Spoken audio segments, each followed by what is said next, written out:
อืมโอ้หัวขาด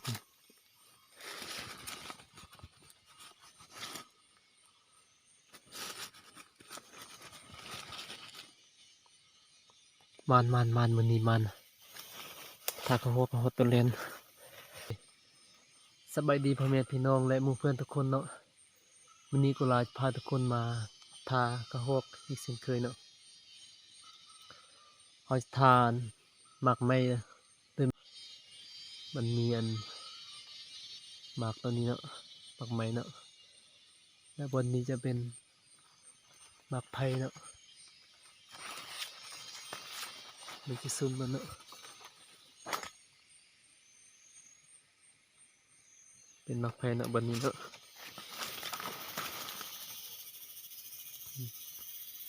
ก็กินเนาะกินหน่อยเดียวนะเพราะว่ามันยังบ่ทันสุกเนาะกินหน่อยเดียวเบิ่งอัน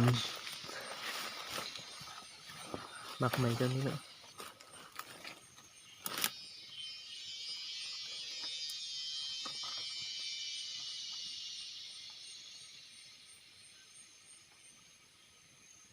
สุกหน่อยเดียวเนาะมันสุกตัวใดแล้วมันกินนะ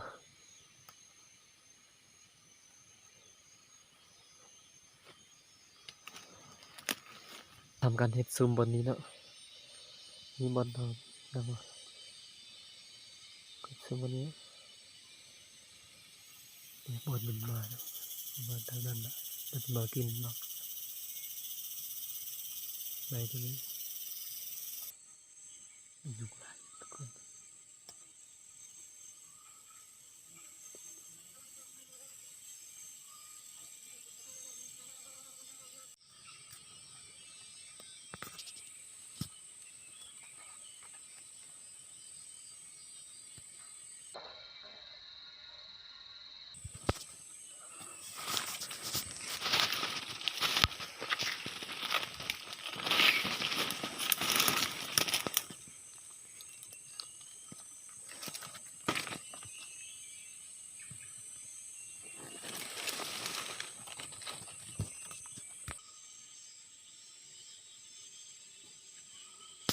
ทุกคนทากระหอกมาฮอตตัวเลนนี่มัน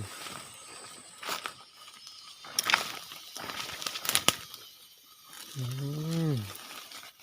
โอ้หัวขาดมั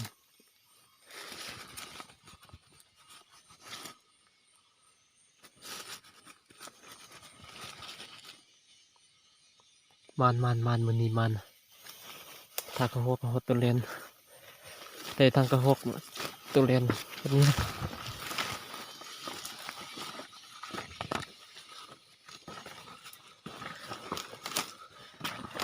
เมื่อกี้ประเทศไทยตอนยิงเนาะเหมือนยันมันเห็นได้ยินเสียงแล้วมันเบิ่งมันเป็นตัวเลนโอ้ยหัวจนขาดมาไทย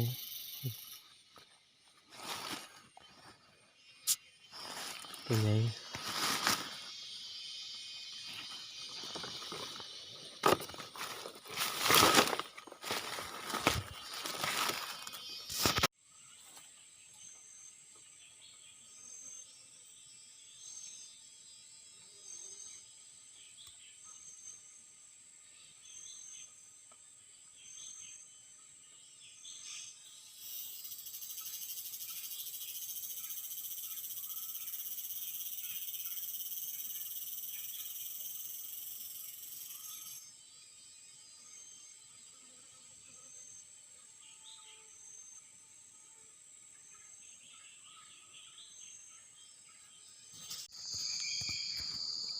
ได้แต่กระหอกตัวเดียวเนาะ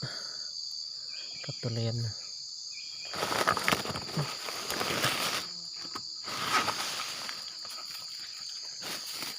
โอ้ยใส่พวกเขาบ่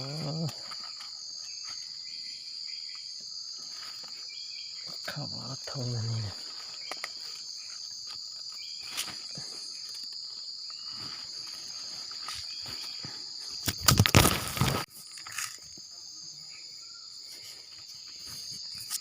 โอ้ยพวกเขาทงเนาะ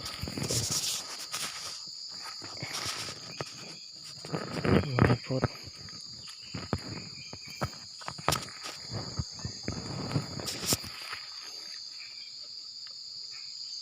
ใช้แบบนี้แหละ